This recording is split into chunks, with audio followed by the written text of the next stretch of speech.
Yo, good afternoon. So ngayon natanggap natin yung ating electric bill for the month of January 2026. So ito yung ating bill. Mababa ngayon. Pero compared last year 2025, mataas na konti. Ang maganda rito, may napansin ako, nakalagay dito yung kung ilan kilowatt hours yung nagamit. Tapos ilang equivalent greenhouse gas emission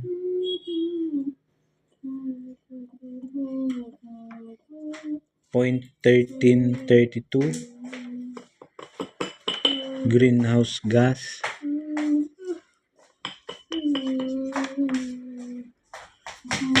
Tapos para daw ma-offset yung emission na yon, kailangan magtanim ng 6 na puno.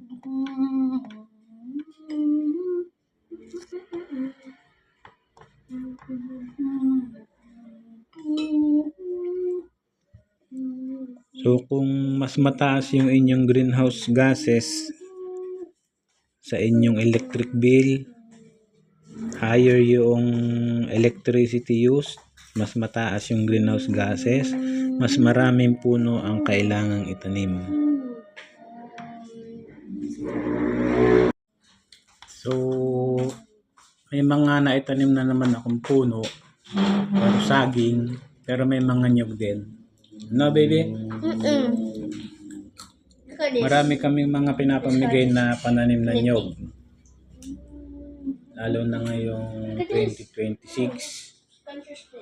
Kung ilang libo yung parating namin, meron pa kaming nakasown. Pinapalago pa, pinapalaki pa.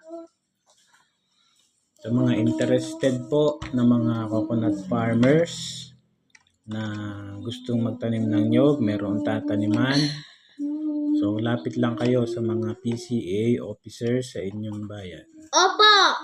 Para magtanim ng coconut. Diba? Ganon. Thumbs up muna. Pahingin ng blue thumbs up. Dali. Thumbs up in real life. Okay? Bye-bye. Bye-bye! Bye-bye.